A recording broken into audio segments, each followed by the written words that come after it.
Hey everybody, how you doing? What? You know, Whoopi really wants to be seen and heard today, apparently. Well, Whoopi, nobody can see you down there. I'm sorry, but I told them that you're saying hi. Go get in your chair, in your co-host chair. I swear to you, that cat has completely ignored me since this morning when I ended the recorded video. And here he is, wanting my attention. I mean, I swear to you, I hadn't pushed go live. It must be some kind of it's a Whoopi magnet. What are you doing, Whoops? How you doing? I know. Well, here we are, Serendipity Saturday.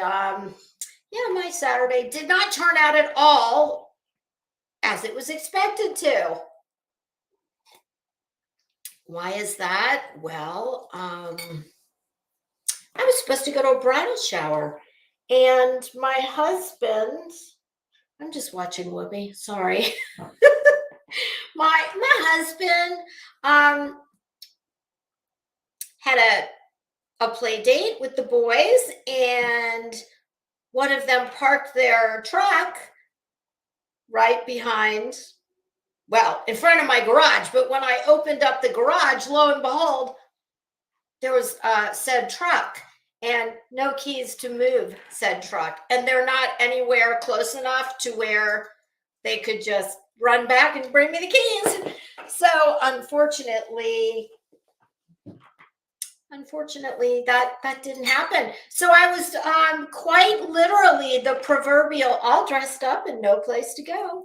Yes, that was me. So I thought, well, gee, you know, I'm not going to waste a full beat and a set of lashes just to watch Netflix on the couch with Whoopi, I think is how I put it. Speaking of sitting on the couch and watching TV, well, I was scrolling through the queue, and I want to talk a little bit about, I think it was about a 8.5 and 9 minute video from a channel called Social Fade. And they just did a nice little compilation of, well, apparently a rant from PayPal Mal. Oh, hey, Mama Bear, how are you?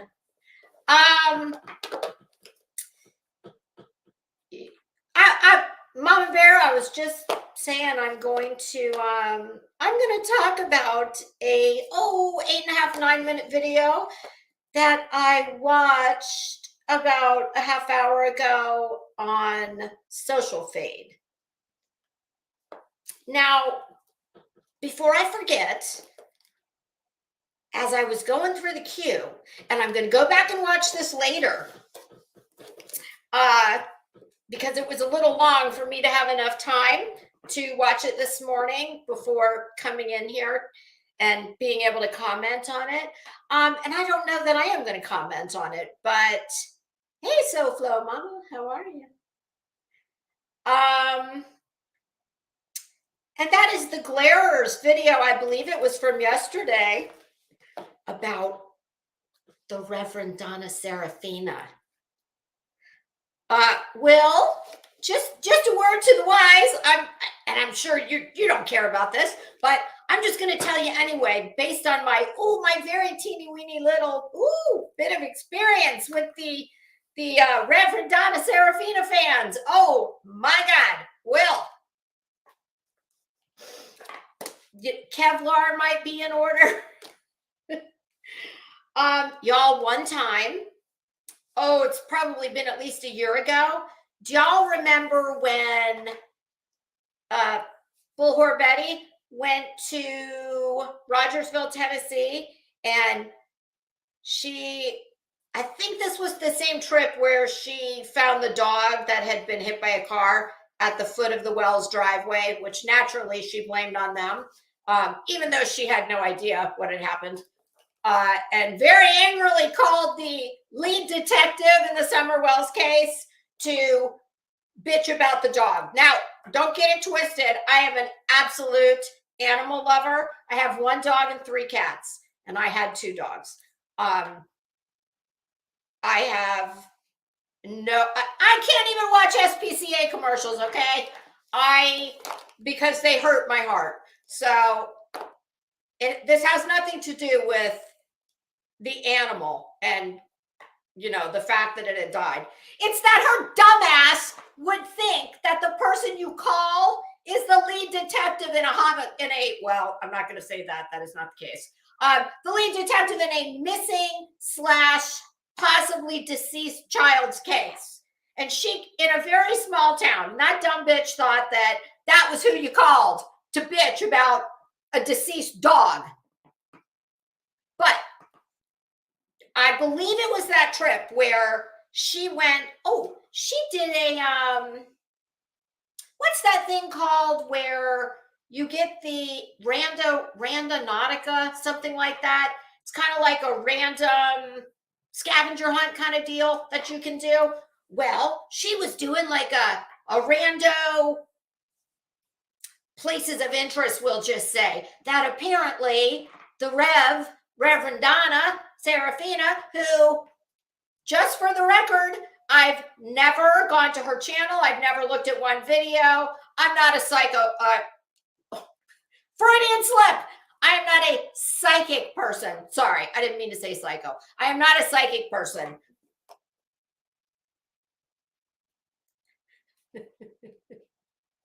Oh, Mama Bear too. You stay right in bed. That's exactly where you should be when you don't feel good. And I'm glad that your husband's able to help. Because, girl, a small child, a toddler. Oh, God almighty, I remember those days when thank God I always had family close by that could help. Because, oh boy, when you are sick as a dog and trying to keep up with a toddler running wild, not an easy task. So I'm very honored that you're spending your sick day with me. At least a little bit of it. Anyway, back to the Rev. Can I call you that, Rev? Is that okay? Listen, I don't give a damn. I don't care if you give all your money to Dionne Warwick Psychic Friends Network. I don't give a shit. I don't care if you give all your money to the Reverend Donna. Makes not a damn bit of difference to me. I don't know anything about her. But after I did a short commentary video of Betty using Reverend Donna Serafina's, I guess, a map of, we'll just say, places of interest that Betty might want to look to find Summer. Yes, I know. I'm not going to point out the obvious that, if you're psychic, well, couldn't you just tell them where to go? Listen, I don't know how it works because I don't buy into it. But I'm not dismissing it out of pocket, and I don't care what anybody else believes. You're free to believe whatever you want. I don't have to believe in it, and I'm not knocking the woman, and I'm not telling you shouldn't believe in it. But all of this big buildup has been to say, Will, there's only one set of, we'll just say, fans that ever even thought about coming at me the way hers did. My God, I swear to you, all I did was make a passing remark about the map and Betty using it. And my God, did they come for me? You would have thought that I said something much worse than I did. And I promise you that what I just said now was more involved than the very little teeny weeny thing I said back then. But my goodness, the Rev, boy, she's got some very dedicated fans and followers. Good for you, girl. That's what it's all about. That and super chats, I guess. So yeah, Will, goodness, you might want to buckle up. I'm sure you've already figured this out, though. Yeah, but you've lived through another fan base that's rather boisterous, we'll just say. So her fan base, maybe not as much of a comparison. I don't know, because I don't go there. All right, so that was that. It just gave me a laugh when I saw it in the queue because I thought, oh boy, I hope he knows what he's buying into. Oh, Mama Bear, you know what? I tend to believe that too. My belief on, and listen, I have people in my family that one who lost a spouse, who was so devastated and crushed and desperate to not have had that be the case, for her husband not to be gone. And she actually went to a psychic, kind of, maybe an hour away, on the recommendation of someone else. And she went for a while, and she spent a lot of money. But you know what? She had it to spend. And if it gave her peace, that's all that really matters. And that's kind of how I feel about it. And I do agree with you, Mama Bear. I think that I have heard of that. I've heard that name. Is she I didn't know she was a creator. I thought she was just a sub that I saw her name in different chats. But that, I know the name, but I don't know anything else about her. But I'll check her out. And then we can reconvene on that. So, but I do agree with you. Listen, there are a lot of things that cannot be explained in this world, and probably the next one. And I do believe that there are absolutely people who can tap into parts of themselves that are, maybe not on the surface, but something really in your subconscious. Or I'm not putting it very well, but hopefully you know what I'm saying. And I tend to believe that I don't. My husband says all the time that our bodies are, we're made up of molecules and atoms and energy, and you can't destroy energy, so it goes somewhere. I would like to think that there is reincarnation and that there are, multiple lives, etc. I don't know how far I believe in that, but I'm listen. If that thought on the afterlife is a playground, well, I'm standing on the sideline, trying to decide which, do I want to get on the jungle gym or the merry-go-round? I'm not passing right by the playground without stopping.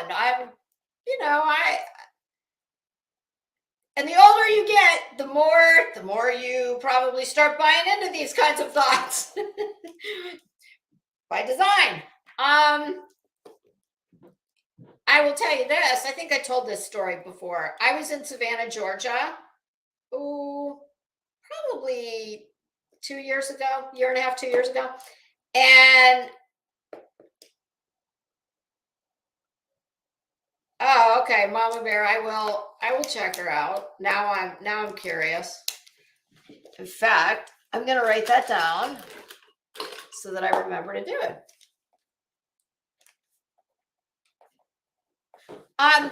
Yeah, so I was in Savannah, Georgia a few years ago, and my girlfriend and I, it was a girls' trip, and hey, look at Beyond, how you doing? We went to a very famous historical home there in Savannah that does tours. And It was featured on Ghost Adventures, I think it was, probably Ghost Hunters, all those shows. And some of the historical significance of the house was that the first owner during the Civil War, he was one of the town's, moneyed citizens, one of the, the upper crust of society there in Savannah. And I think it was his son was a doctor. And one of the bloodiest battles that took place, now I don't have all the details right as far as this part of it goes, but if I'm not mistaken, one of the bloodiest battles of the Civil War that took place in the state of Georgia, there in Savannah, basically happened on their front lawn of this house. And lots of, dead soldiers. And the son, who was a doctor, a surgeon, in the basement, well, it really wasn't the basement. What it was like a breezeway underneath the house. And the son, who was a doctor, did a lot of surgery down there, amputations and whatnot, because they had, dead and dying soldiers on their front yard. Well, when we went to go see this house, and it was like, it wasn't even dark yet. It was one of the first tours of the evening, and I think it started at like 7 o'clock in the summer. So, the sun hasn't set yet. And it starts inside the house, and they're telling you all these things, and it's a beautiful home, and, there's pictures of the family, blah, blah, blah, blah. And much of it is in its original state as it was. Some of it's been changed, but most of it, no. Well, everything was fine and dandy, and we got to the part where they said, okay, and now we're going to go down and we're going to show you where a lot of the amputations were done. And this has never happened to me before. I hope it doesn't happen again. But it actually is a consideration. My husband and I were talking. Oh, I'll tell you what made it come up. First, I'll tell you what happened, and then I'll tell you why it made such an impression on me that I don't know that this other trip my husband and I were talking about taking, I don't know that I could do it. Okay, so we get down there, and bear in mind, it's still daylight out. It's not the black of night yet. And in the group was, I think, maybe 8 or 10 people total, and one guide. So we're down in this, I'm calling it a breezeway. Basically, it was open on both ends underneath the house. Maybe it was part of a basement back in the day. I don't know. But on either end, it was open. And there were a few, there were walls up down there, but just basically like making little like niches. So we're down there, and, he shows us where the surgeries, where they believe they took place. And then we go to the other side of I'm going to call it the basement breezeway. And we're standing there, and there's like a spinning wheel, and there's a fireplace and something else. And all of a sudden, I just had this feeling come over me. My heart started racing. I could not get it to slow down. I don't have anxiety. I don't suffer with that. There was no medical reason. Sorry, this makes me crazy. The left is the right is the left, and one side of this collar is sitting up too high. There we go. Oh, Lord, now I'm pulling my bra out. I'm a hot mess. Okay, so anyway, Oh, you guys, this is making me insane. Okay, there, I'm not going to move. And all of a sudden, I just had the most awful sense of doom. Like there was something in me just telling me, get the fuck out of here. Like you have got to get out of here. And I didn't want to make it a big thing because, I think it was 50 or 75 bucks to take this tour. There were other people there. I wasn't trying to oh, hey, look at me. So I kept looking at my friend that I was with, and I just very slowly and casually walked right out and sat in, there was a courtyard. The next part of the tour, oh, here was the other thing about this house that made it supposedly haunted. When I left the basement breezeway, you basically walk into a lovely small courtyard. So behind me is that basement breezeway where I just left. The house proper is on top of that. And then what would have been in front of me was what they were calling like a carriage house. Think of a garage apartment. And the story was, in that apartment lived the housekeeper and her young son, an African-American woman. She was I'm not even going to say in a relationship, because I'm sure not what it was. I'm quite sure it probably was not of her volition, and it was forced upon her. But she was the concubine, we'll say, of the owner of the home, who, one of the most prominent citizens in Savannah at the time. And his wife, if you believe the lore, walked in on them one day in that, looking beyond. Girl,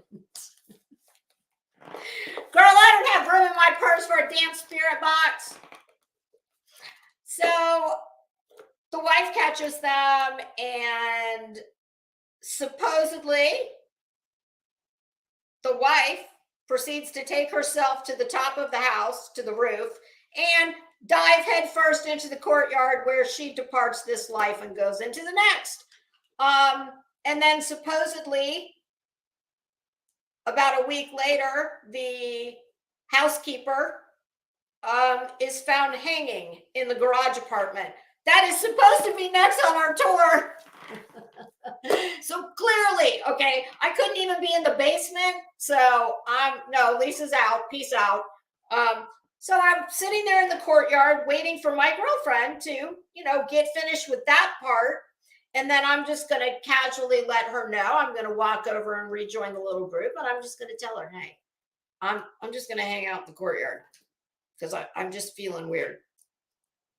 So no sooner did that plan get formulated than here she comes out of the breezeway.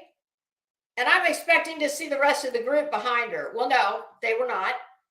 She came and sat down next to me on, I can vividly see this. There was a nice little stone bench, and right in front of that was a lady who was, had like a little cart with waters and, chips, whatnot. And she came out and she's like, I think I'm going to pass out. And I was like, what? And I could see it. She was it was so obvious that something was going on with her too. And I said, my God, let me get you some water. And she said, no, we need to get out of here. And there was a gate that, exited right onto the sidewalk. So that's what we did. We both got the hell out of Dodge. And we were both so freaked out by what had happened. We were going to eat dinner in this lovely restaurant right next door. And we were both like, we want to go back to the house. We had rented a house. And so we got takeout from the place next door. And we walked back to our house. And both of us, neither one of us could explain what the hell was that. but she had a more, where mine was like the racing heart and the sense of doom, hers you could see. It was, I mean, you could see a physical upset. So all of that very long-winded thing was to say that I do believe that I have always heard that women, especially females, are can be very in tune to places where there's been tragedy. Who knows? Oh, when I told you that experience has made me rethink a place I always wanted to go, and that my husband and I were talking about. And that is, I like history. Believe it or not, I like a lot of World War II history. And I've always been very fascinated. Well, fascinated is not the right word. Appalled, revolted, but interested in the Holocaust. Hi, Mike Stevens. How are you? And there is a channel here on YouTube. I believe it's called The Underground History, and this guy is fantastic. I mean, I don't know. I think that's his profession now, is his channel. But that dude is so knowledgeable. He has an affiliation with the Gettysburg Museum, and he did a whole series from Germany and some of the concentration camps. He went to Dachau, Treblinka, Auschwitz, I believe, is Treblinka within Auschwitz? I can't remember, but there's more. Auschwitz contains more than one camp. And I have always thought I would like to see it. My mother has seen it. My mom and dad went many years ago. After what happened to me there in Savannah, I don't know that I could do it. And that's a long way to go to then not that there's not all kinds of other things to see in Germany, but I've been to Germany when I was a kid. Not any place on my hit parade that I would care about going again, except to go see Auschwitz. And that channel I was just talking about, one of the places he went, and I think it was just a matter of a few months ago, he actually went. You can tour Oskar Schindler's factory from Schindler's List. So anyway, good Lord, we are almost half hour in, and I'm not anywhere close to what I told y'all I was going to talk about. But we're getting there.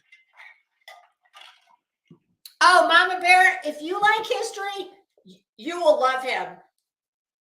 Hey, Morning Glory. No, I am not. I'm not. He asked if I was Jewish. I'm not Jewish. My best friend growing up was Jewish. I love Yiddish. Some of the, obviously, I know very little Yiddish, but I love a good, well-placed Yiddish word. Some of these ass clowns we're going to talk about. Well, you could say they've got chutzpah in spades. You could say that they're, a mensch. Although I think a mensch is typically just a male. Morning Glory, what time is it there? Let's see, it's 1 o'clock here. So what is it, like 9 o'clock in the evening? Morning Glory. That's right, Morning Glory. Oh my God, happy belated St. Patrick's Day. Damn, is that like our 4th of July? Is that, although I don't know, does that, does that signify independence? Y'all are still part of the UK, right? Oh Lord, I don't want to go there. I don't want to get an Irish man talking about the damn Brexit and all that shit. Oh, Morning Glory, really? Your mom's been to Auschwitz?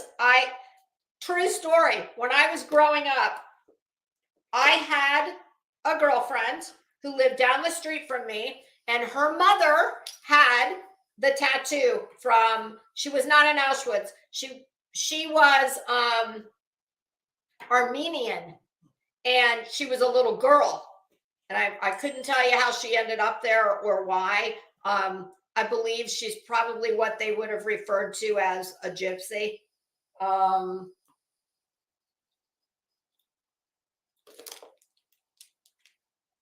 Mama Bear, if you can't see him, y'all, it's 6 o'clock there, Mike.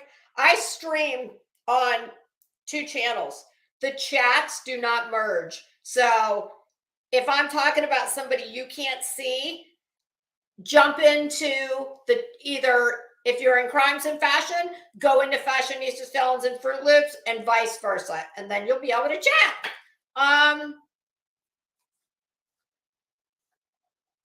Everybody's Irish on St. Patrick's Day, right? I actually do have Irish lineage, and not too far back either. I need to look up that town that my relatives are from, and I will tell you. Morning Glory, remind me in the comments to look it up, the town, and I'll tell you next time. All right, so now it's time to talk about the dirt bags. Okay, so y'all, you know what occurred to me watching this? We all know about this shit show that's been going on between PayPal Mallery, House of Williams.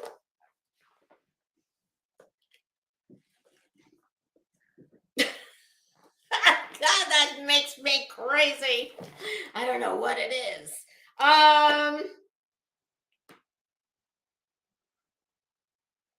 Mike, you're Italian. I'm Italian by marriage. Hey, Kit. Well, thank you for listening. I appreciate it. Mama Bear, Fashionistas, Felons, and Fruit Loops, and Crimes and Fashion. And I put the same content on both, and I stream on both. Hold on 1 second. It's my child texted me. I just want to look at the message real quick.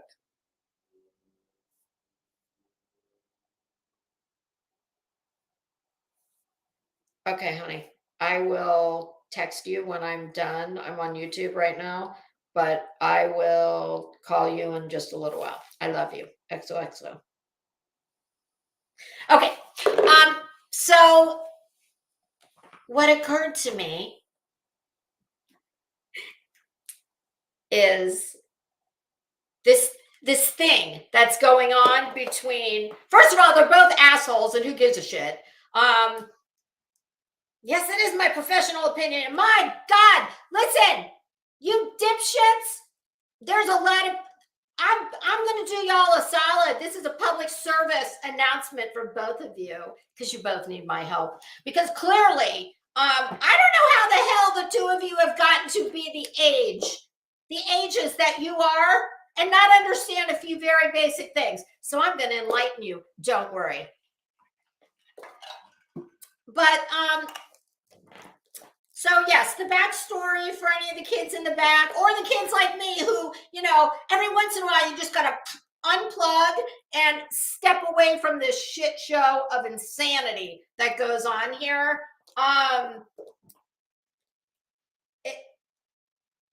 Because honestly, this is such a gross, toxic place that I think if you're even a little bit wrapped tight, you literally, for your own sanity, have to take a step back and listen, y'all, here's the good news. You can take this to the bank. I promise you, you can step away for a day, 2 days, a week, 2 weeks, hell, I'm sure 2 years. And when you get back, nothing will have changed. It'll be like you can just pick that book up and start reading right where you left off. It is what it is. So Mallery and Molly, the dynamic duo, if you believe that this is not just all contrived, and I'm truly not sure, because I think they're both like enough to actually sit down and, oh, but if we do this, and I'll say this, and you say that, I mean, who knows? I think that, you know, when I truly do feel badly, some far more than others, for anyone who, for whatever reason, has to spend every day of their life in this toxic swamp.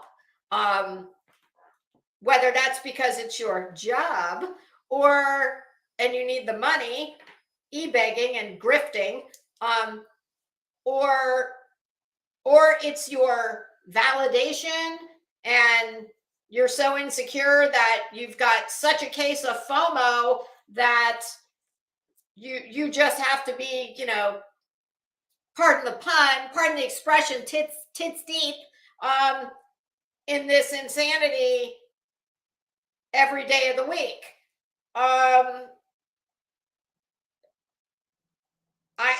I'm really straddling the fence with these two as to whether or not this is all contrived drama bullshit, because they're both so twisted up here that they think that all publicity is good publicity, and they've drank a big old vat of their own Kool-Aid, and they think they're some kind of celebrities or something. They're not. And if they were,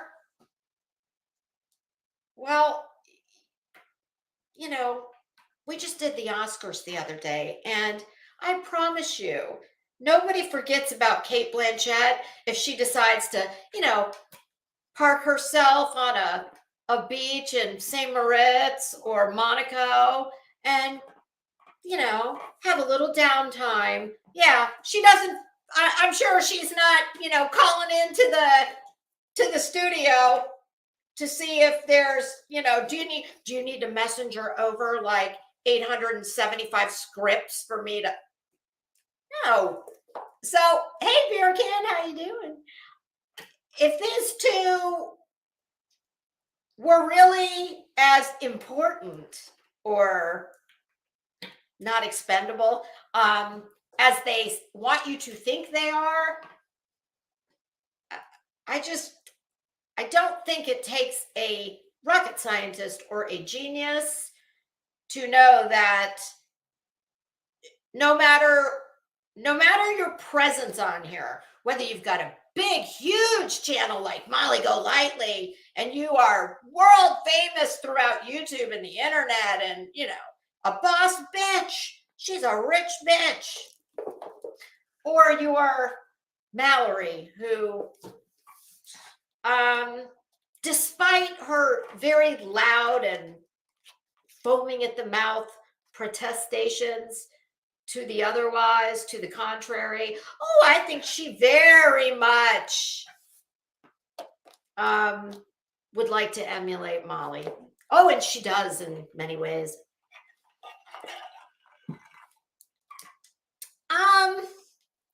Yeah, Beer Can, you're right. I was hoping that the whole title would show in the thumbnail. Yeah, I don't give a shit about either one of them. I think they are both riddled with issues, some that are very crystal clear and apparent to anyone who's got functioning eyes and or ears.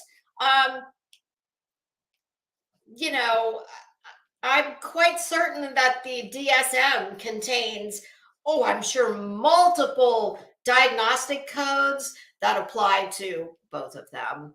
And yes, Beer Can, I share your sentiment. They are both assholes. Who cares? I don't care what happens to either one of them. It's content. That's all it is. I will say, based on the clip that I watched this morning from Social Fade,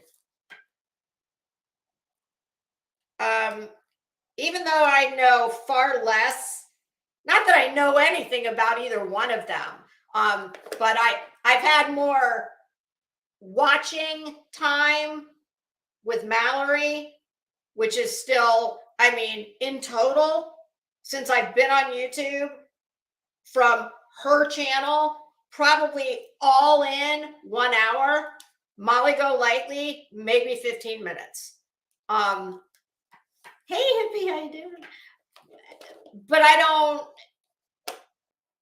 I think based on what I saw in this short video from Social Fade, which was just them being them, or it was all Mallery. It's all Mal being Mal. Yeah, woo, man.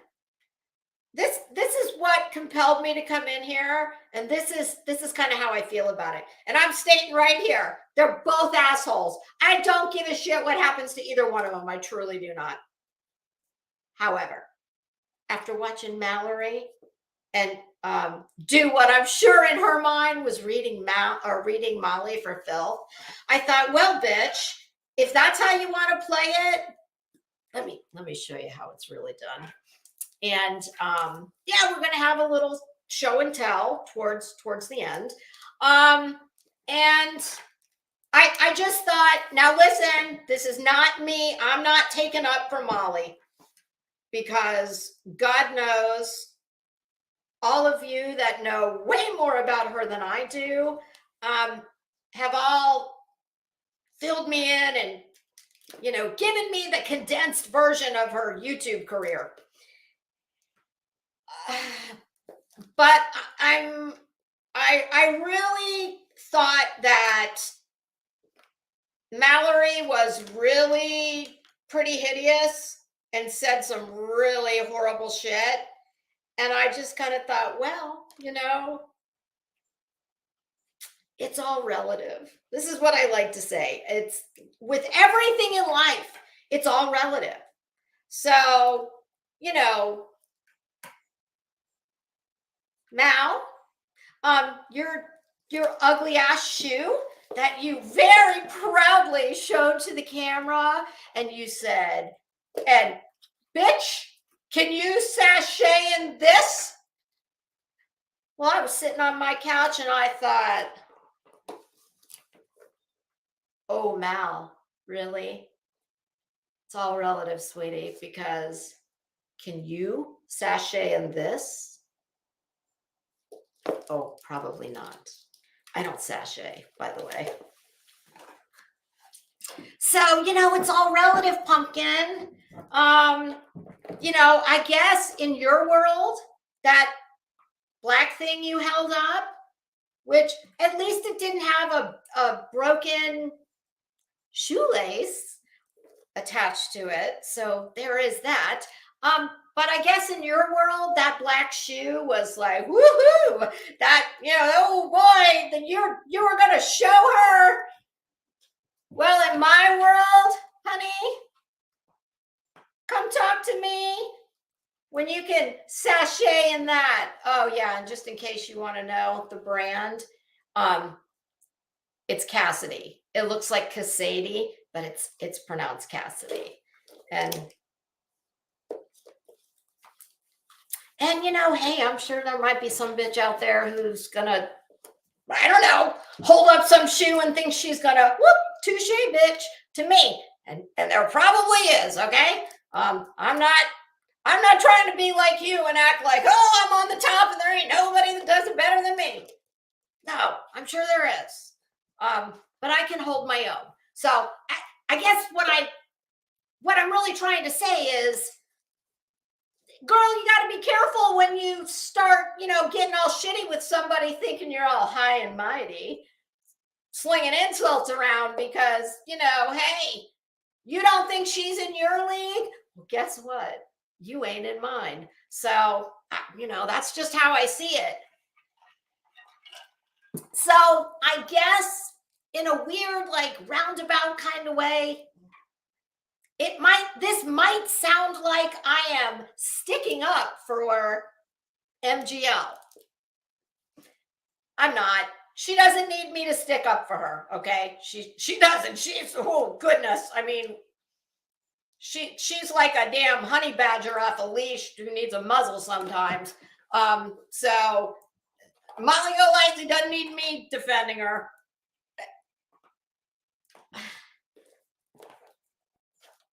I'm just trying to make a point, okay?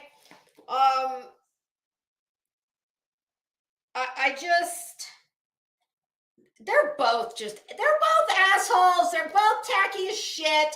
And I'm going to give the two of you a couple lessons right now that apparently you guys missed in, middle school. So, yeah, I wrote down that this situation is what happens when money, egos, and probably a little bit of diagnostic codes from the DSM, when they all collide. Yep, this is what you get. You get a back and forth between these two lovelies. Yes. And listen, there were things that PayPal Mal said in this little video.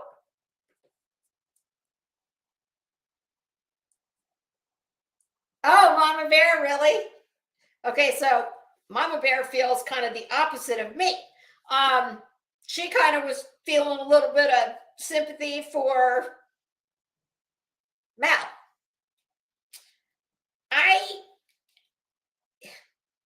I go back to what I usually say. I see a mean-spiritedness in PayPal Mal. Sprinkled in with a lot of other, obvious issues. And I've never found her to be entertaining. Not in the way that Molly can be. Molly, I mean, oh God, it's very hard to try and pick who's the least worst. But I don't want it to come across. I mean, it's going to. Because in this particular small clip that I'm talking about, well, I'm sorry, I think I'm Team Molly. But if the video went on for another 37 seconds, well, I'd probably be the opposite. I don't know. And the thing is, I don't give a shit. It's content, nothing more. It is me using what is probably a lot of manufactured bullshit. It's the trickle-down economy. They engineer this thing, which, I'm sorry, to me, I cannot. I know people do it all the time. I know they do. I just find it such a bizarre concept that someone would actually sit down and engineer something like this. It's like, honestly, where do you have the time to do this? And I guess what I will say is, if you do things like this, if you engineer and create controversy and drama, I mean, this is not like Nike's getting ready to drop some, really in demand shoe that all the sneakerheads want. So they engineer a little bit of buzz around said shoe, or, you know, music people do this. I get that kind of stuff. This, if you are doing this, I mean, if you're a guest in Mallory's house and you're sitting there grinding in that Parsons chair, oh, and get the hell off of YouTube. And I don't know, consider going to your local mental health facility, and I don't know, go to a library, get your Kindle out, read a book, read a self-help book. So, oh, Mike, that's made me throw up in my mouth a little bit. Thank you so much. Mike thinks we should put Mallory and Molly in bikinis and let them mud wrestle. Oh, so that would be like two pigs wallowing in the mud? Is that what that would be? You know the problem with that, right? Yeah, the pigs like it. That would be the problem with that. Hey, Percy, how you doing? Yeah, I think that if this is all fake, my goodness, they well, one of the things I'll say about that is if this is all engineered and this is fake, I think that they should both take note. Dear self, clearly this person is a little unbalanced and unhinged. See note for future reference. That's what I do. I mean, anybody who could come up with this kind of venomous, hateful shit, and it's all fake. I mean, there is nobody on here that I would be able to do that level of vitriol, all for the sake of some fake views. I mean, like, I don't know. I don't get it. I don't get it. I don't get it.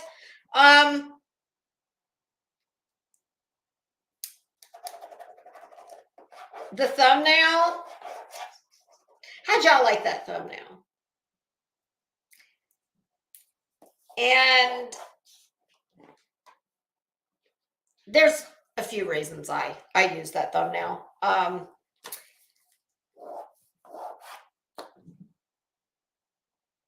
But Mallery, true to form. Oh, I should have written down how many minutes into this video this happened. I've said this before about her, and I'll say it again. For someone who thinks that she is such hot shit, and whoo boy, she had a lot to tell Molly Golightly. That's one of the only reasons I think that some of this is real, because I don't see Molly sitting back and agreeing with, well, we'll just call her what she calls herself, a trans woman, reading her and telling her that she's better looking than her, and more. I wrote it down, don't worry. That's what makes me think that, oh, some of this is real, because, you know, calling each other, you know, stupid, meaningless, high school. I mean, this is like Beavis and Butthead, a lot of this, but that's their fucking mentality, okay? But some of the things that Mal said, ooh, it makes, I do not think that Molly would be good with that. I don't. And Mal,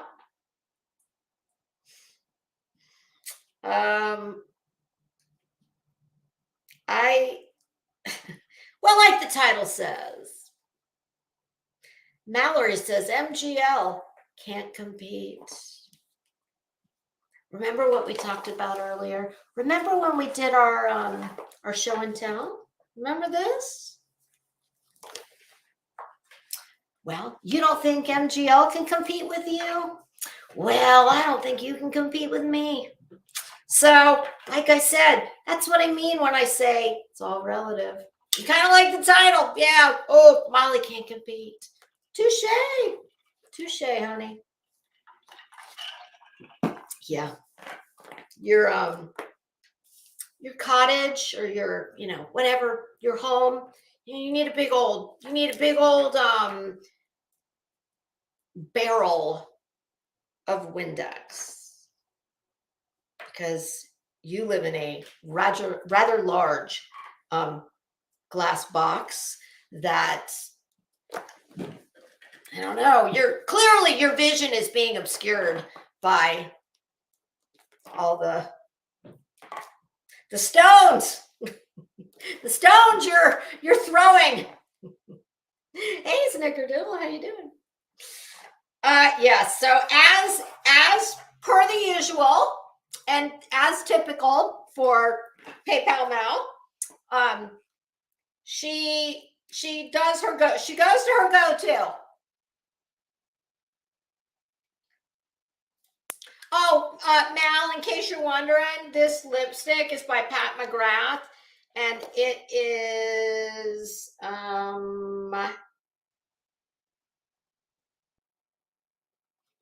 Psycho Candy. Ooh, perfect name. I didn't even know that when I put that on. Psycho Candy. It's a beautiful, like, blue red.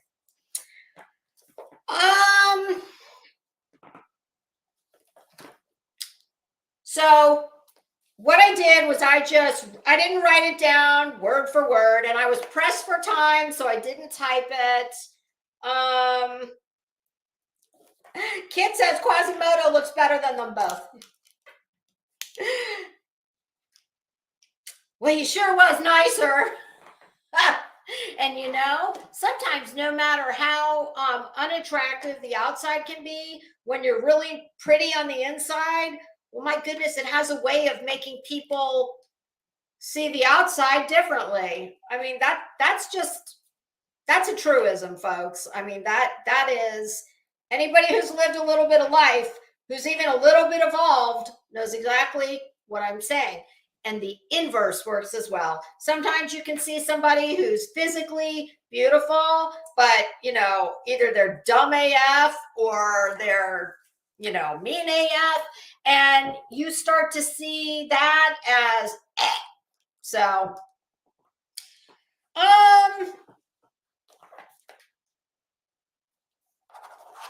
Mal goes to her go-to, which is she can be as hideous, as hateful, as mean and nasty as she wants to be. She'll lob any bomb over the fence, any rocket. But excuse me, as soon as she does that, she's gonna take a big old rainbow flag and she's gonna wrap herself in it. And she believes that by referring to herself as a trans this, trans that, I mean, it was like, I'm a trans woman, I'm a trans actor, I'm a trans comedian, I'm a trans broke bitch, I'm a trans out of work comedian. Blah, blah, blah. You get the picture. Everything has trans woman preceding it. Why is that? Well, I'll tell you why. Because she thinks that gives her the protection to say and do any damn thing she pleases, just like her little performance at St. Jude's. And anybody who wants to tell me otherwise, you're full of shit.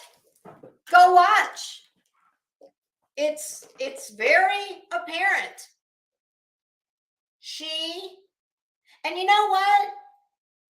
I'm not a trans woman. But if I was, I wouldn't appreciate the way that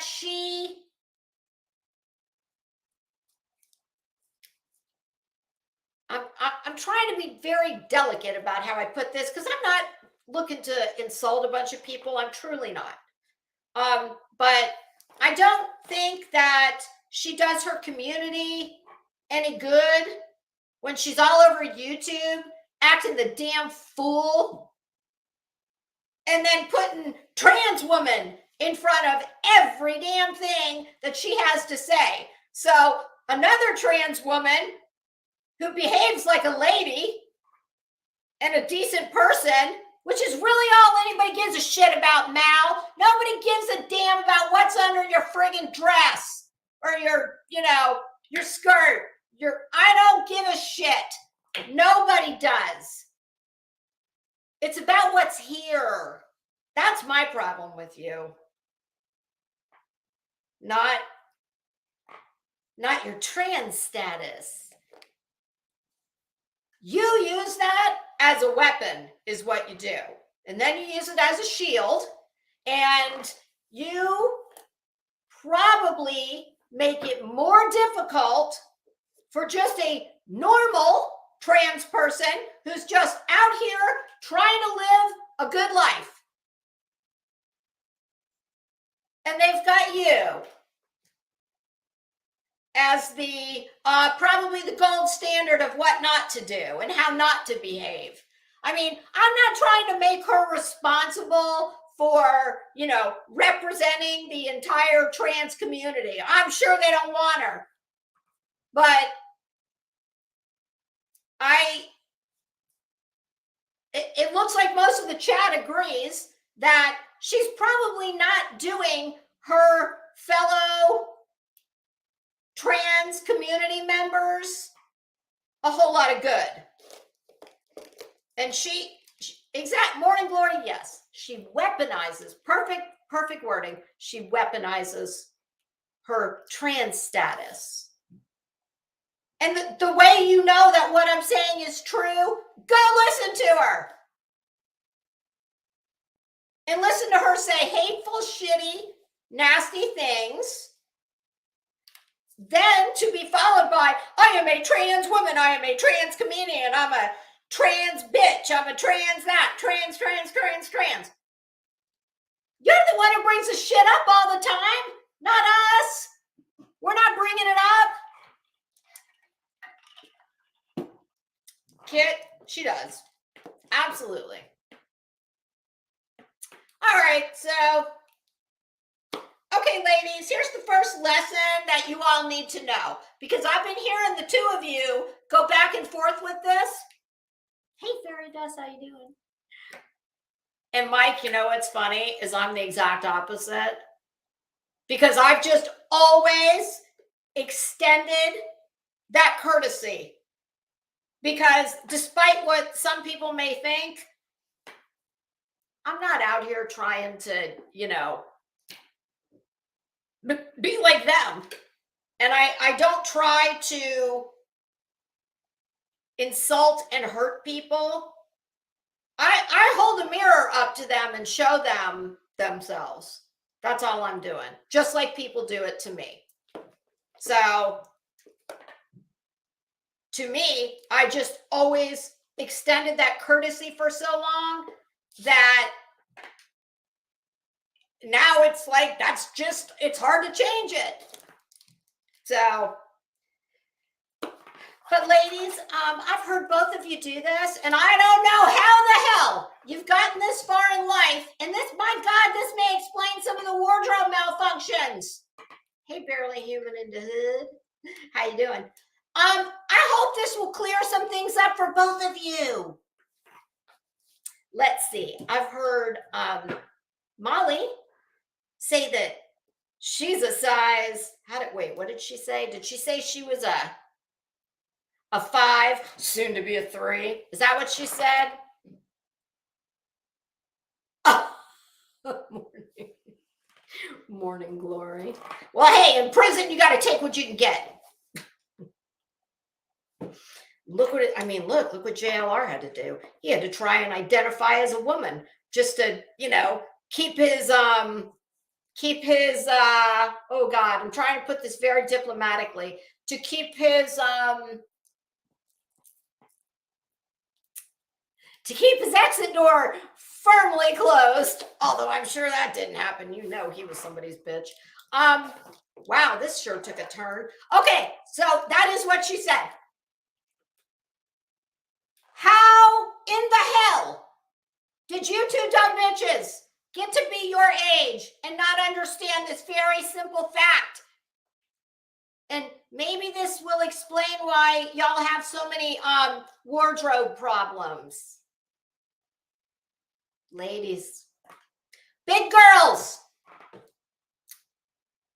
when you are a woman and you buy your clothes in the women's department, like I do, and please bear in mind, I am not even 5 feet tall, and tip the scales at the 1 or 2 pounds at or above the official point where you hit 3 digits.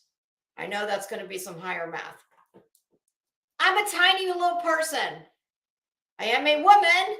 I shop in the women's department, whereby you find clothing sized as such. 0, 2, 4, 6, 8, 10, 12, 14, 16. I'm not sure these days where the break is to what is then considered plus size.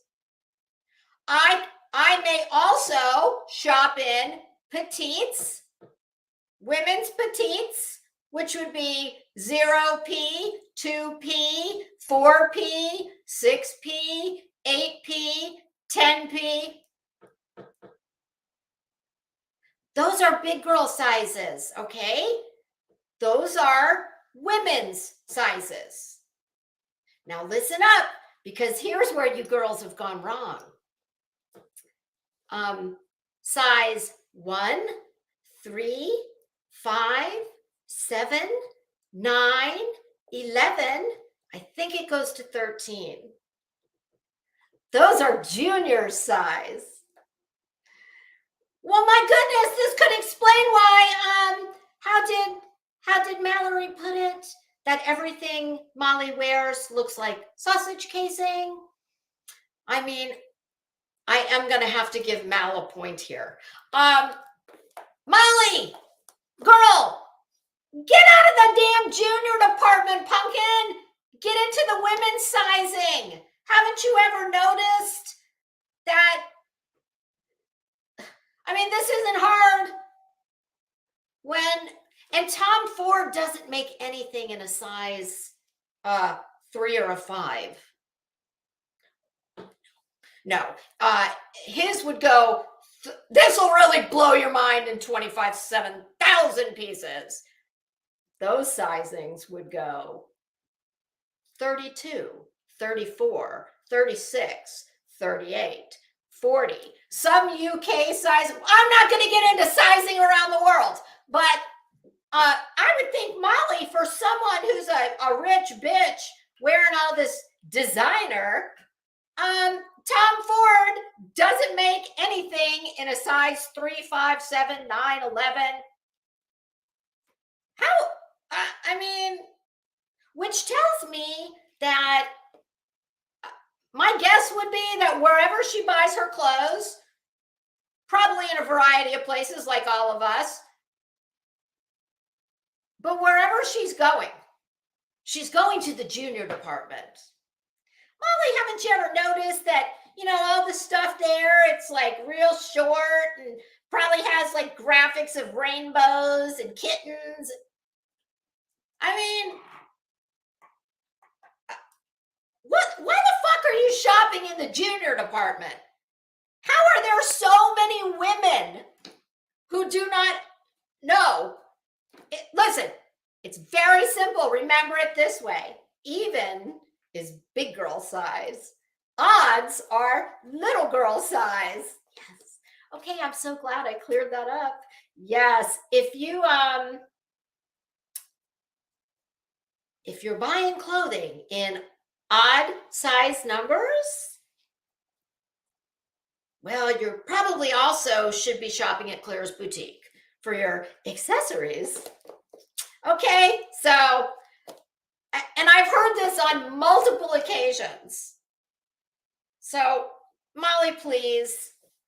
Mal, I don't think Mal shops in the junior department because she wouldn't fit in shit from the junior department, okay? And I'm not trying to be mean. I'm just saying, she's a big girl, okay? She's got wide shoulders. She's pretty tall. She looks tall to me. She's not wearing anything from the junior department, which is how she knows and doesn't say that she wears a size 5. But you know what? She went right along with it. She didn't say what I'm saying, which is, bitch, why are you shopping in the junior department? Oh, good Lord. Okay, so I'm glad we got that out of the way. That is my public service announcement to the women of YouTube and the greater world at large. And if we need, listen, Molly's a rich bitch. Molly likes her designer, and I can help you with that too, Molls. I just gave you European sizing. For the most part, that covers most European sizing. I think Italian sizing can run different. UK sizing definitely can, but we'll do that on a case-by-case basis. You know, I can't be wasting these people's time here trying to be your style. Listen, I don't style for free. You don't work for free. I don't work for free. My God, I think I've given you some very valuable information for free. Get your ass out of the junior department. Enough said. Okay. Well, oh, this is going to be fun. Can you tell? I'm telling you, I'm sitting on my couch listening to this shit over the past couple days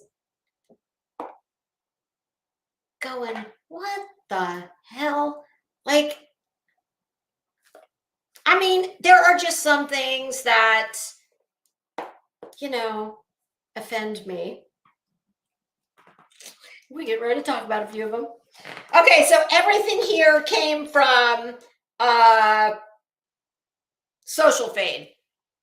I cannot remember the name of the video, but it's hilarious the way it was done. Hey, Heels, how are you? I hope you just heard my damn diatribe. Because I believe that I sent you said diatribe the other day in the form of a text message. Oh, yes. Sometimes I send Heels a personal atta girl, a personal thumbs up. I always leave a thumbs up. Listen, I used to wake up with Betty in the morning. Not really, but I'm lying. I actually did a few times back in the day. But listen, we all know those days are way in the rearview mirror. Those were the days when I was real new here. Now I wake up with Heels, and this is the God's honest truth. Put my hand on a Bible. I don't have one in here. You'll just have to hold on. Hold on. I don't have a Bible per se, but we'll use this. I do have a Valentino Bible. Themes and variations. I put my hand on Valentino Bible, and I swear, when I get up in the morning, I watch Heels in the Air. It's the first thing I watch, and the first thing I do is I hit the thumbs up before I even watch the damn thing. Because I know I'm always going to hit the thumbs up. So, take my advice and do the same. And by the way, I wanted to let you know, since I did not text you today, the new dancers on the opening. I don't know where you found them, but my favorite one is, I got two of them. The black lady dancing. Holy shit. I need to watch that every morning, first thing in the morning to get my day going, because that is priceless. She is amazing. My God, I laugh so hard. And the other one is the two little kids doing Dancing with the Stars. Okay, so girl, right before you got here, remember our discussion about big girl sizes versus little girl sizes? Well, I just schooled them all. except the ones who need to see this, which won't. That's all right. Somebody pass along the information. Okay. So I did not write down every single thing. I wrote down quite a bit of it. And when there is an ellipsis, I will say ... I have, the words are going to be in the order she spoke them. I'm not moving anything around. There obviously will just be breaks denoted by an ellipsis, which I will say when I'm commenting on this. Okay, so we have Mal. By the way, now listen, girl, because I'm getting ready to drag you for filth, and I'm pretty sure I've been doing that for the last, well, at least 30 minutes. So I always like to try and give a compliment when I can. And I did this the other day, and I'm going to tell you again. And this is my professional opinion, as well as my woman on the street on the YouTube ghetto streets. Yeah, I'm just out here. You know, I'm just a roving correspondent in the housing project trying to get somebody to talk to me. I'm not a real tragedy pimp like they are. I just report on the tragedy pimps. And where do you usually find pimps? I mean, back in the day, it used to be, unfortunately, around housing projects or, you know, watching their girls on the blade. So here's what I'll say. I'm not going to be able to give you any compliments from this one. So we're going to revert back to one I gave you the other day. Oh, it was when you were sitting in your new studio. Did you and Dolly, did y'all have the same real estate agent? Because I noticed that he was in his new studio. Ooh, looked like a damn penthouse in the sky. Maybe is Fox News picking him up?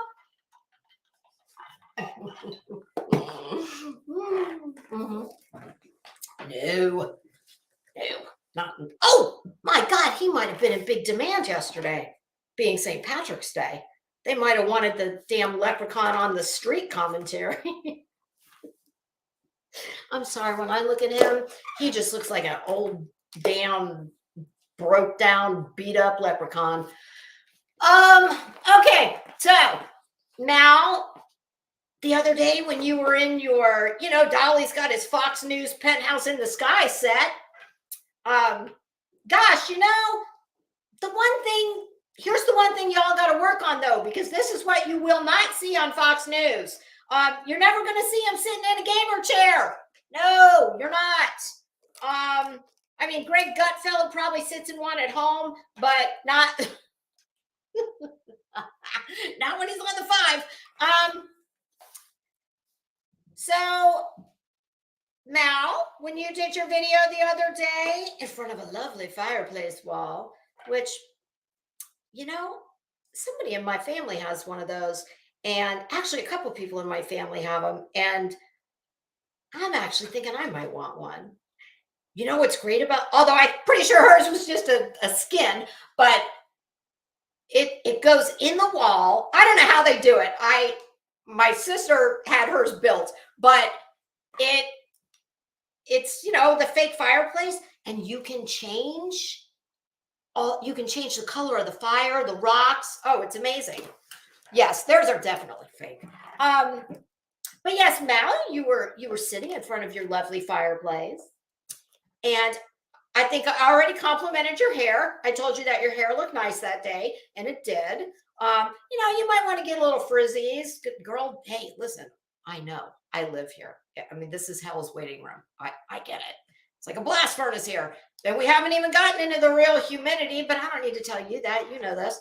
But your hair looked nice, and I very much liked your black and white blouse. Girl, are you listening to me? I don't know. You might be. It looks like you're taking some of my suggestions to heart.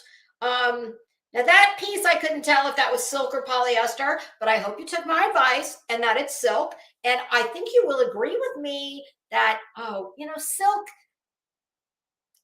breathes so much better than polyester from Boston Proper or Newport News. Get rid of the cold shoulders. We already talked about that. We don't need to rehash all this, but The only thing I really was not a fan of was that giant, like, waist trainer belt looking thing. Oh God, those are so cheap looking.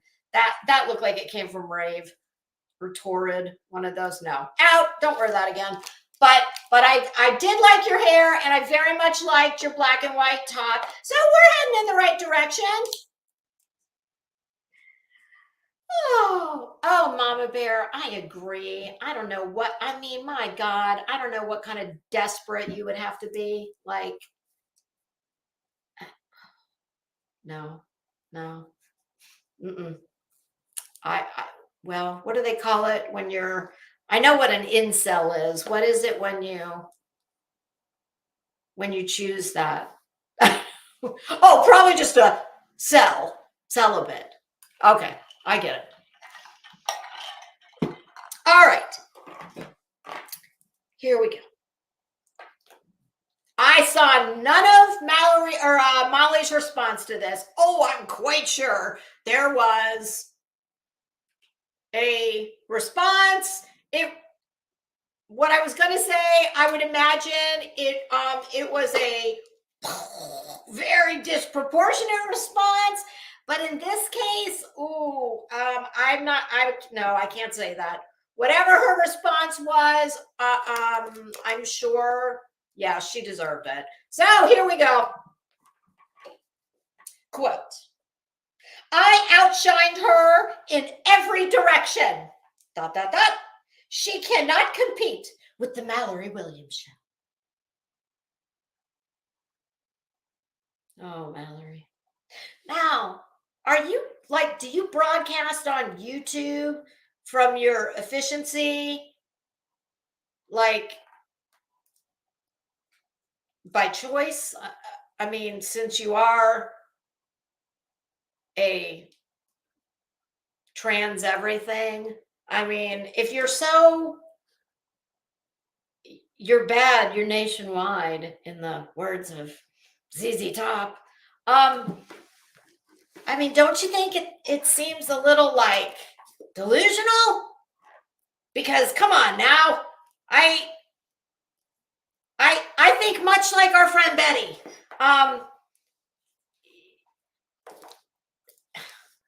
Usually people who have to scream at you about how funny they are, how smart they are, how good they are, how successful they are.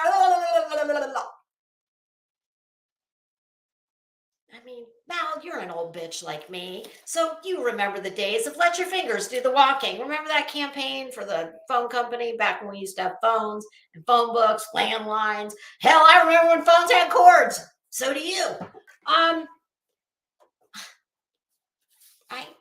You know, you don't have to come and like just screaming at everybody about how funny you are and how successful you are and how this and how that. And, oh, and you're, of course, we have to put your trans, insert noun, verb, adjective, whatever the case may be. You need to put trans in front of it, behind it, around it. Quote, she's a schlep. No matter how much she dresses it up, she can't compete with this. Okay, Mal. Now, do you remember this? You remember this analogy? And I told you that, I mean, I might say you can't compete with this. So, you know, I don't know, you might want to just, you know, in the case of you and me, I mean, obviously, it's like we're comparing apples and cruise ships, and not Carnival. With you two, I don't know. I just think you ought to stop. You know, just come down off your high horse. You belong on a Shetland pony if you can find one that'll carry you. A mini donkey maybe. They are so cute. I saw some the other day. I wanted to stop my car and get out and pet them. I try not to be that person. Where I live, it's rural. I mean, if I walk out my back door, I can show you guys 2 horses right next to my fire pit. They're not mine, they're my neighbors. But, you know, I try not to pet other people's animals. It's presumptuous, but I don't know. I just, it seems like you're a little delusional. Dot dot dot. She's butthurt, so she will yell obscenities, trans bash a trans woman. Mal, I think that's redundant, okay? When you say trans bash, by definition, we know that she's bashing a trans person. So to say you are trans bashing a trans woman, well, you know, some people might think that it's redundant and just done for dramatic effect. Me being one of them. What you remember what I was saying about having to put the word trans before everything? She was outshined in front of her bestie, in front of all her supporters, in front of Adrian, in front of her kid, by a trans woman. By a trans woman. Okay, Mallory, girl, you are fucking straight up delusional. Okay, I'm sorry. I'm not a big fan of Molly Golightly, but in this situation, in this instance, no, I'm Team Molly. I'm sorry. Listen, I made my feelings known about you. And I'm not looking to pick you apart again. I did that once. I don't, it would be redundant. But what I am going to say is you're fucking delusional. Okay. You are delusional. Get a mirror that didn't come from a closeout at the fun house or the circus. Because if you think that if we stuck the two of you in front of Ross Dress for Less, so you can get yourself some, you know, jeans in a size 3, 5, 7, 9. I mean, I'll be kind and not opine on what said random surveyed people survey says. But, you know, yeah, Mike, I agree. You might want to just, you know, take it down a notch. And much like Betty, I think it's at times it's probably quite successful, the act. I guess it would depend on the audience. But listen, I don't buy that you believe half of what you say. I don't. Because if you did, it wouldn't need to be said. You know, that's.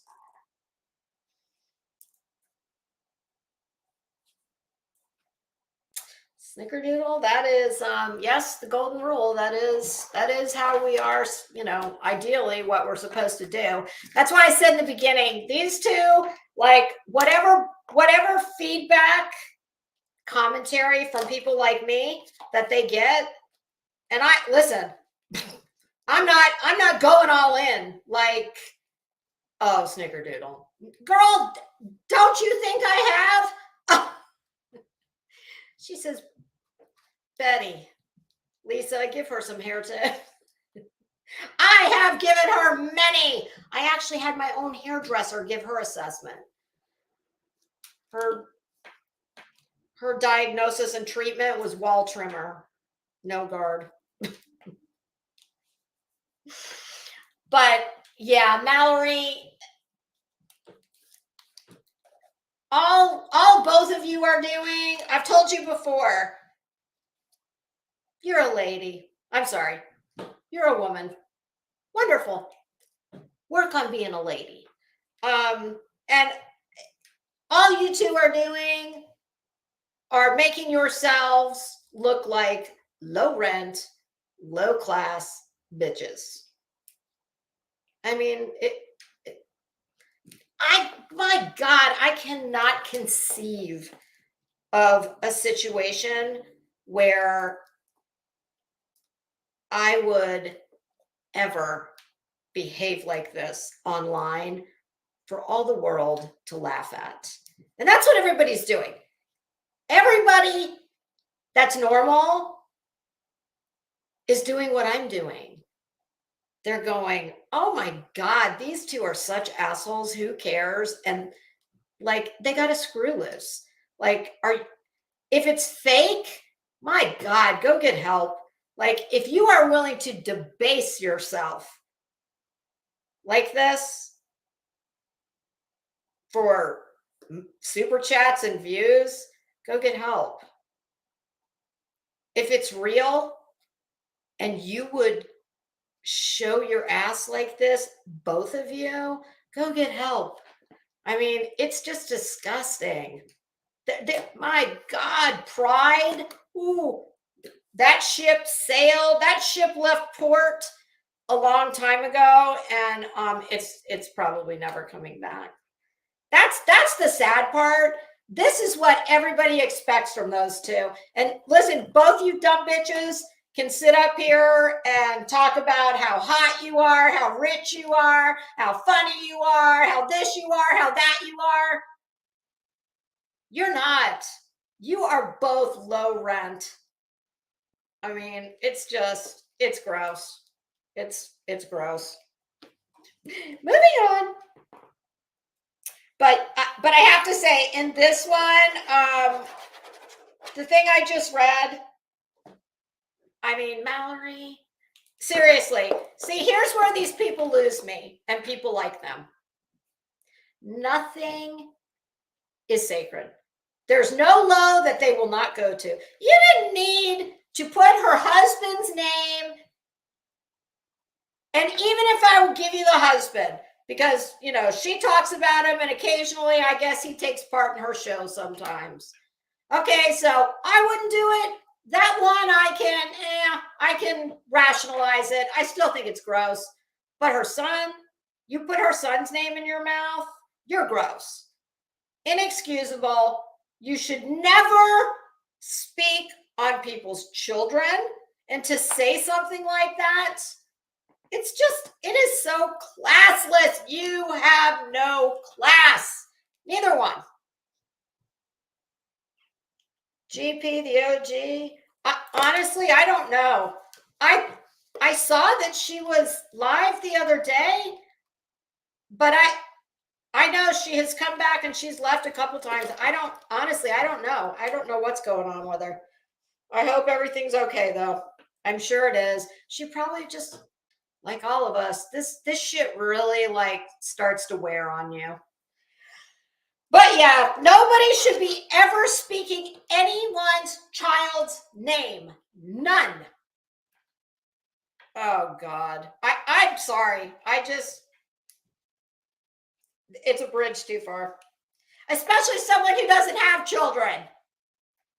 So they can't understand like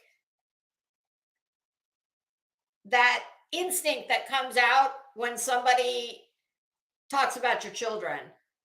And I know she didn't talk about it per se, but to say what she said, it was bad enough that she threw her husband into the mix. She didn't need to throw her child in there. Moving on. You're fired, bitch. ... I'm not like Laura, Tiffany. I'm not like any of them. That you can leave at the altar, whatever the hell that means. ... Okay, here's where I decided, oh yeah, I'm gonna let her have it. Because this was so disgusting. To hear a woman say this to another woman, the most classless thing, up for first place in the most low-life, dirtbag, classless thing I've heard. One one person say to another, "You're a feeder hog." God, Mallery, you're a disgusting bitch, is what you are. That is just so gross. And feeder hogs get the boot. Oh, that ugly fucking boot that you held up that you thought was like, Mal, honey, did you think that ugly ass Payless looking shoe that you held up that you can sashay in, did you think that was a flex? It's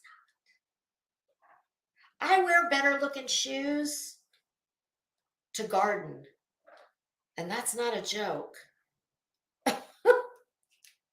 Maybe I should go get them and show them to you.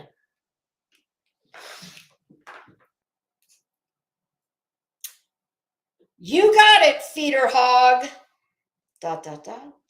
I'm Mallery Williams. I outshine you. You don't outshine me. Remember what we talked about earlier? It's all relative. Well, guess what, Mel? I outshine you. How you like that? How's that taste? And oh, I do in every way. And I always will. So see, two can play at that game. What goes around comes around. Just like I'm sure there's some bitch out there who's going to say it to me. So I don't know if it's fake hubris, much like Betty, gift wrapped as arrogance, what is really wild insecurity.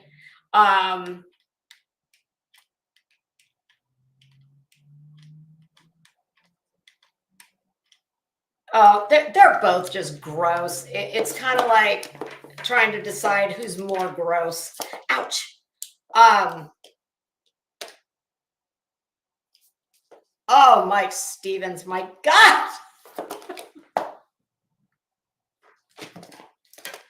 I am not reading that one out loud, but he's not wrong. Not wrong. That's another thing that makes me like, I have to keep that in mind. I do, because it's like I said, apples and cruise ships. This ain't apples and oranges. No. So, stovetop stuffing instead of potatoes. It's going to come down to what everything on here comes down to. It's a personality contest. That's all it is. Much like the election, where your binary shitty choice was Hillary Clinton or Donald Trump. Well, I voted for Trump, but not because I like Trump, but because I hated Hillary Clinton. She was no way, no how. I'd have voted for Satan over her. And that's what this situation is. They both suck. But there's just things for me that are a bridge too far. And that, oh God. And I really was just sitting on my couch going, well, guess what, bitch? I promise you, you think you're some great orator? You're not. I mean, you're better spoken than many, but I'm better spoken than you. So it's just one of those things. And I ain't taking up for Molly. I promise you that. I am not. Because I don't have much use for either one of these people. But I see a very mean streak in her. And, listen, I'm not a doctor. I don't profess to be, but I think everybody involved could greatly use some mental health counseling. Quote, she lost money. She lost her dignity. Oh, shit. Both of you lost that a long time ago. That ship sailed with the Carnival Cruise Line that y'all probably cruise on. Yeah, that left port a while ago.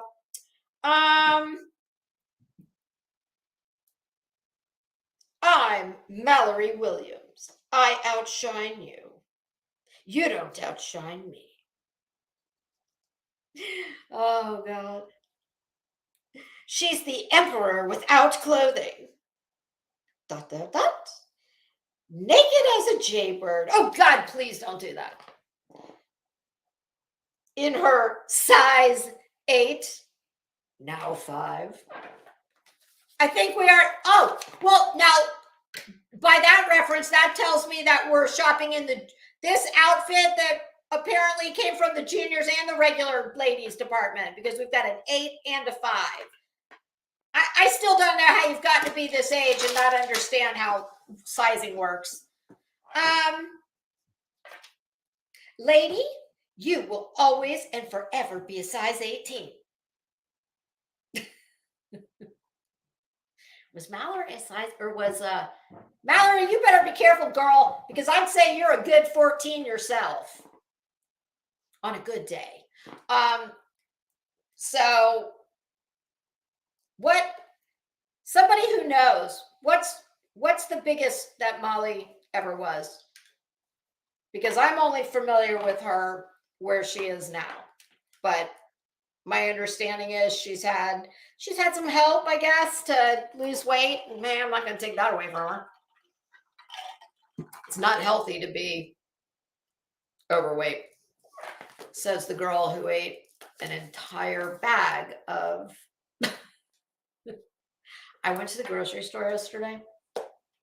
Now listen, this is my usual way I handle my my downfall. I have a few downfalls.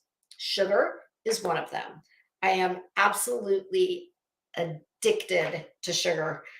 I rarely eat anything but sugar, which is very bad. Thank God I am not diabetic. I would, trust me, I would drop that shit like the bad habit that it is if it ever got to that point. And I can do that. Like, if I want to be done, I'll be done. I just haven't wanted to be done yet. But the way I try and deal with it is there are things I don't buy, and I don't keep them in my house, because out of sight, out of mind. I am not the person who's going to go drive and get it. But if it's in the pantry, I'm going to eat it. Well, yesterday I had a moment of weakness at the grocery store, and I saw, oh my God, and now I'm in love. For Easter, Reese's has these eggs. They call them egg whites. They're about that big, and they're a peanut butter egg, but instead of milk chocolate, it's white chocolate. And I wanted them in a small bag, but they only came in $8. $8 freaking dollars for a bag of, holy, you guys, I can't believe how much everything costs. It is mind-numbing. So yeah, that's my new thing. And I ate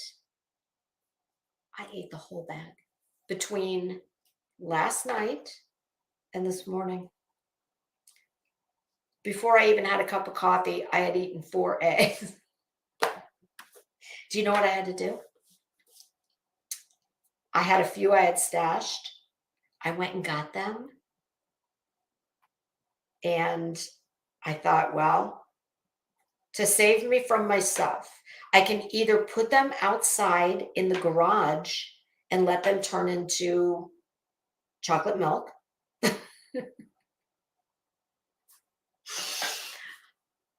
Or, because that wouldn't have stopped me, I'd have just gotten a spoon.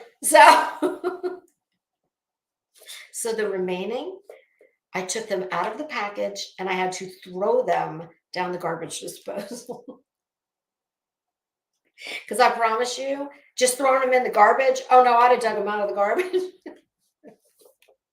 They're all sealed in individual packaging. So see, we all have our vices. Sugar is definitely sugar and coffee. Oh my God. Ew, hippie, does she do that? Laxatives. You guys, that is so dangerous. I mean, ooh, that, tell you what, I knew, hey, crazy nurse, how you doing? I knew somebody when I was growing up. I had a neighbor that her mother did that. She took laxatives and she got to the point where you get dependent on them. I mean, honestly, like a drug, you get dependent on them, and that, oh, don't ever do that. It's, whoo, it'll buy you big problems. Oh gosh, do you think it's a coincidence that we're talking about these two and the conversation has turned to shit? It's quite literally gone to shit. Okay, so how big was she, seriously? Was she really like, I mean, I don't care what Molly says. I'm basing it looking at her, and I know the camera and whatnot, but my guess as to what size she really is, not what size, because listen, I've known many women like this through my life that buy their clothes. This, y'all, this is not an uncommon thing, I promise you. It's very uncomfortable, I'm quite certain, but it's not uncommon. Hey, Dis-I-Am, how you doing? And that is this. Believe me when I tell you, Molly is not the only woman that buys her clothes 2 to 4 sizes too small. That is absolutely not an anomaly. There's tons of women that do it. But my guess, based on, and I'm talking about where she is right now, and my guess is based on experience. I would say that she is, here's what makes it hard to guess with her, because obviously she's got those big giant boobs that, and this is also something that is very common, probably more the norm than not. Most women are bigger on the bottom than they are on the top. I don't think that's her case. But a lot of that is the boobs that makes her so big on the top. But if my educated guess on what her size is,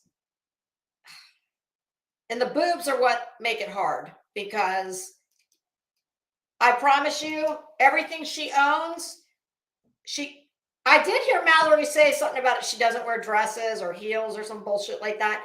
I would imagine it's very hard for her to wear dresses, because to get a dress to accommodate the boobs, and I have this problem myself, and mine are nowhere near as big as hers.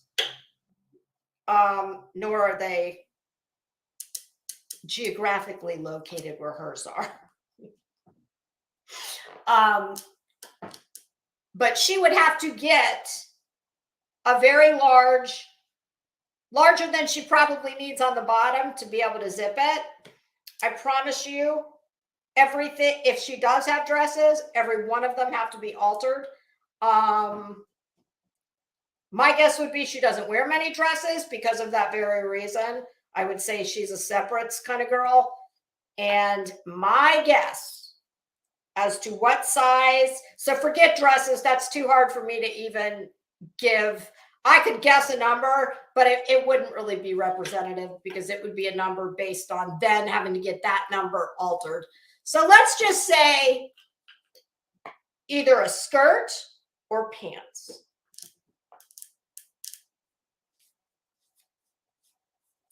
I would say she is between, and this is only based on the very little bit I've been able to see of the bottom of her, but I got it the other day when she was wearing a shirt. It was a black shirt, and I think it had 2 letters on it. Did it HD or something D? And she was talking to either her husband or her kid, And she went to sit down at the table, and I got it. And she had on sweat. It looked like sweatpants with a stripe down the side. They did not match the top. So just based on that very little bit, I was able to see at the bottom of her. And Crazy Nurse, you are absolutely right.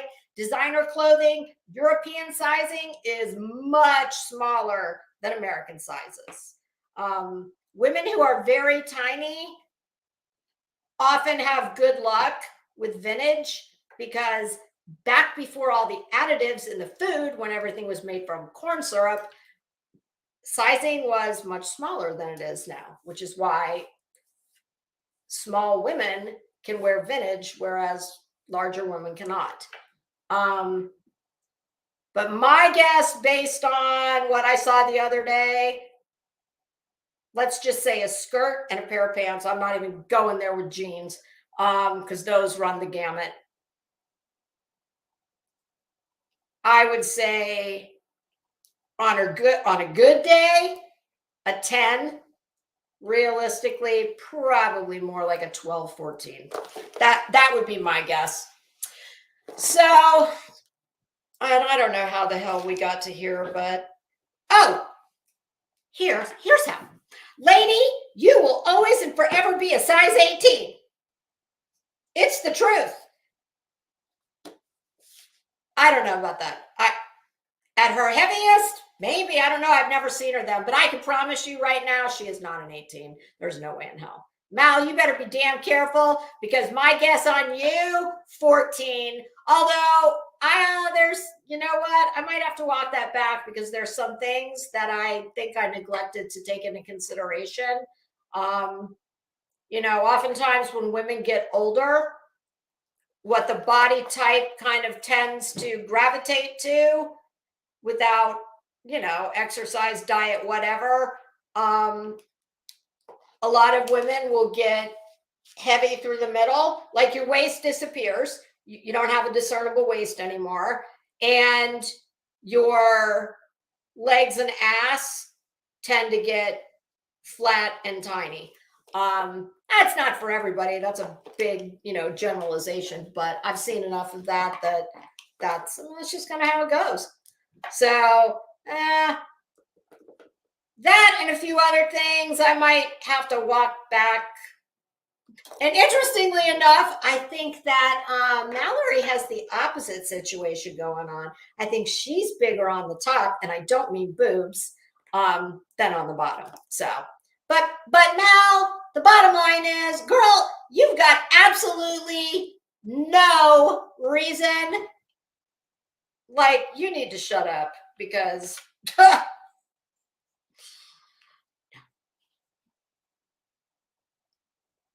Heels, which video of, I usually just watch yours, because I can't stand to watch much of hers.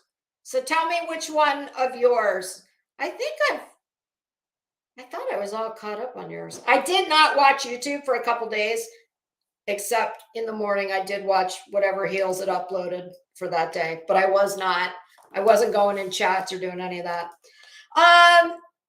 Out of the Hershey, Pennsylvania zip code, you're forever going to be a size 18. Cha-ching! $100 super chat. Another $100. ... Did you see that, feeder hog? I'm sorry. I don't give a shit what Molly said. There's nothing that's going to make me say that that's acceptable. It's just disgusting. No. That's how my people treat me here. ... The rest of the world may shop at Lululemon. I almost brought a pair of those in for show and tell, along with the shoes. But I'm pretty sure that she might have thought they were like fingerless gloves or something. So you too can play at that game. ... We know for a fact you shop at Lululemon. Well, for the top, definitely. ... Everything you wear looks like a carnival sausage. ... Not, well, she ain't wrong there. And we've already covered at length the, many women buy clothes I think it's part wishful thinking, part denial. Buying, I think women, like Molly, are of the school of thought that, well, if I can get into it, then that's the size I wear. Like, do you remember there was a commercial back in the day? Oh God, what was it for? And it was a girl trying on a pair of jeans, and she was doing the dance we've all done where you put your fingers in the belt loops and you pull them up and you jump, and then she was laying on the bed and she was pulling them. I don't remember what it was, but that's kind of what I picture. And a lot of women think that just because they can get into it, that's what size they wear. Buy heels. Kit, you are so right. Everything does go south with age. That's a fact. Yes, it is. As a friend, oh, I mean, what a fucking dumb thing to say. Listen, here's one thing I know about all of them. They don't have friends. They're not friends to anyone, and they don't have friends. Because I think what they show us on YouTube, that's who they are. And people that act like that, they don't have friends. They don't. I think that's why they have such prolific YouTube channels and such, internet online life, because they don't have. Hi, Bob. What are you doing? Okay, I'm almost done. As a friend, I would have never told you that. Oh, and you know what I wrote down here? I said, really? Like a friend? Do you mean, so, she wants you to think that, oh, well, I never told you what I really thought because I was your friend. Bitch, you were genuflecting to her in Savannah when you met. You looked like you were starstruck over Molly Golightly. Really? I mean, truthfully, I wouldn't know her if I ran into her at the grocery store. I mean, she looks like a whole lot of other women rolling around out here. So I think that's a little disingenuous to say that, because we all saw you fangirling over her. So save it.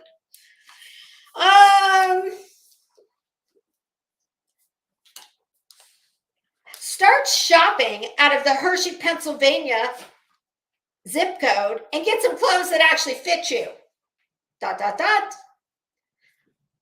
Then she went on about the eyebrows. Those eyebrows. Really? You better be real careful here, Mal, because you got sperm brows. So just be careful. She thinks she's hotter than me. ... Listen, bitch, I hate to break it to you, but on the level of hotness, you're an ice cube, bitch.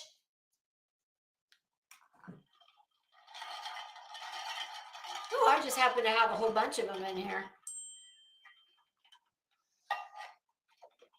Oh, sometimes you can leave things unsaid.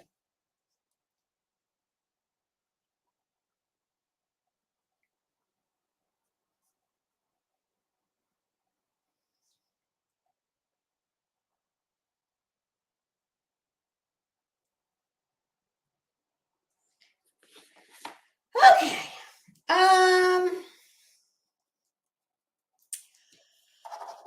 And I can kind of understand where Mal would feel or where Molly would feel some type of way about what she just said. I cannot. Oh God. It's something you either got or you don't. And you don't. Molly, just consider the source, girl.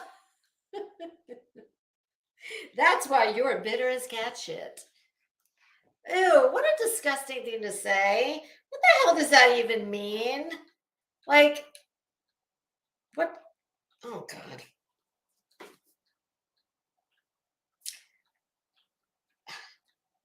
I showered 4 times. This bitch, dot, dot, dot. It was a long way from proper hygiene, dot, dot, dot. Her bedroom did not represent the rest of the house. And that closet was an absolute, wait for it. Apparently, we have a new word that I'm not aware of. And that word is dishevelment. Not to be confused with double mint or shelf of mints. I don't. What the fuck is dishevelment? I don't think that's a word. And I have no idea what the bedroom is representative of. I don't give a shit. Listen, here's a news flash for anyone on here. You know what Molly shows of her home looks perfectly lovely. I'm sure it's a very nice home.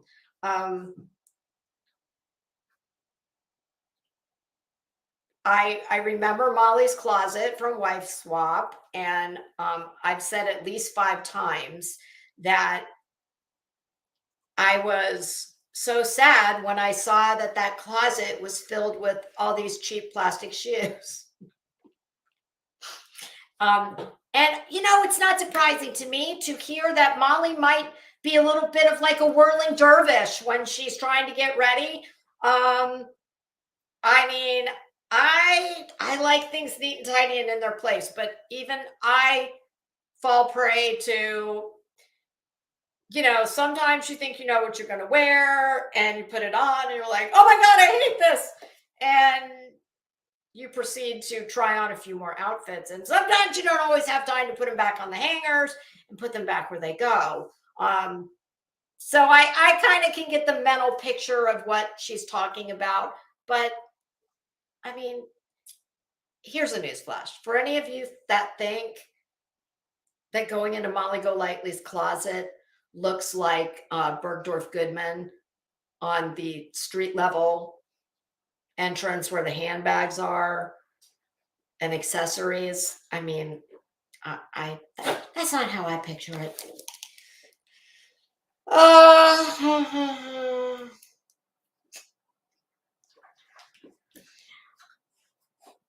What? The shoe. This was the best part for me. I'm sashaying, bitch. And I'm wearing these. And she proceeds to hold up not a shoe like, bitch, this shoe sachets, babe. Okay.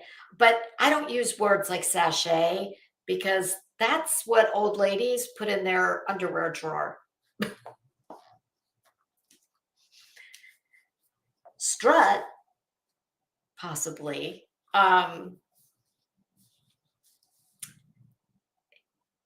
Yeah, and Mal, oh goodness, Mal, what, girl, you need to take a look in a catalog maybe, or go online to, one of the bigger department stores and look at some shoes that, boy, you could really sashay in.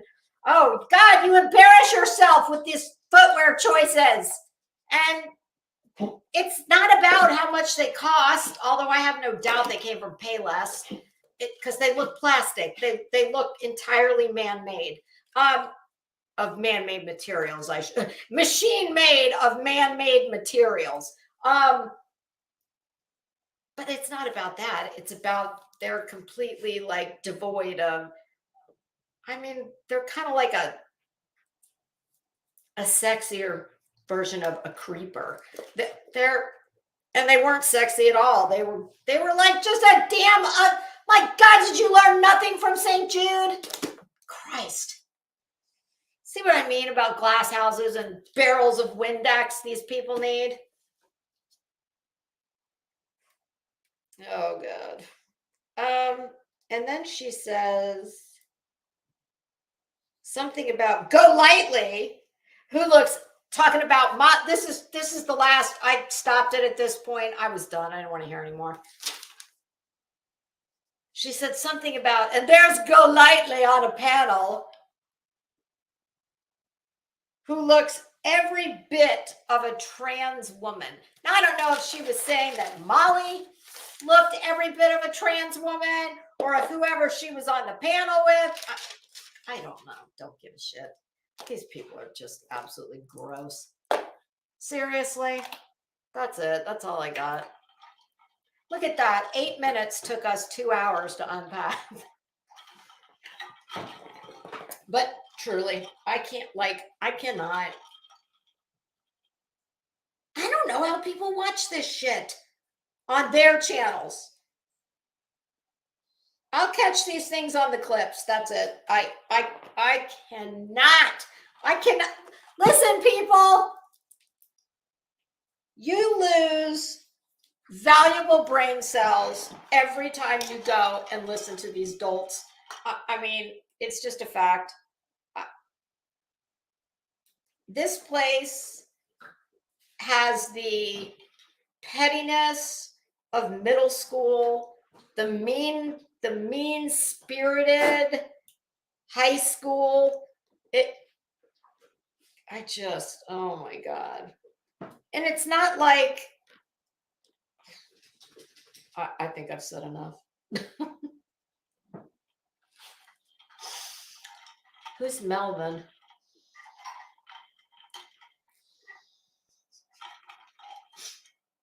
I know, Pumpkin, I'm coming. Well, my dog is down here crying. He wants my attention. I know. I'm gonna take you. Can you all hear him? He does this thing where he doesn't open his mouth and he doesn't bark, but it comes from way back here, and he's got this crazy, like, it's a whine. I don't know any other way to put it. If y'all have not seen on Netflix Inventing Anna, it's really good. I think I have one more episode. And I got caught up on The Last of Us last night. My husband and I caught up on it. So now I think the finale is tomorrow night. I don't know anything about the video game. But the series is modeled after a game of the same name. And I am not typically somebody who likes any kind of sci-fi or anything like that, and I definitely don't game, but I got game, but I don't game. Kind of like, Molly Sachet. I'm sorry. God almighty, these two. It doesn't help that their names are almost interchangeable.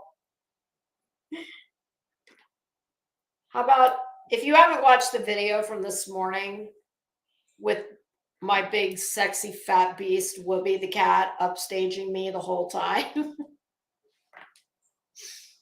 it's worth the watch. All right, Bob.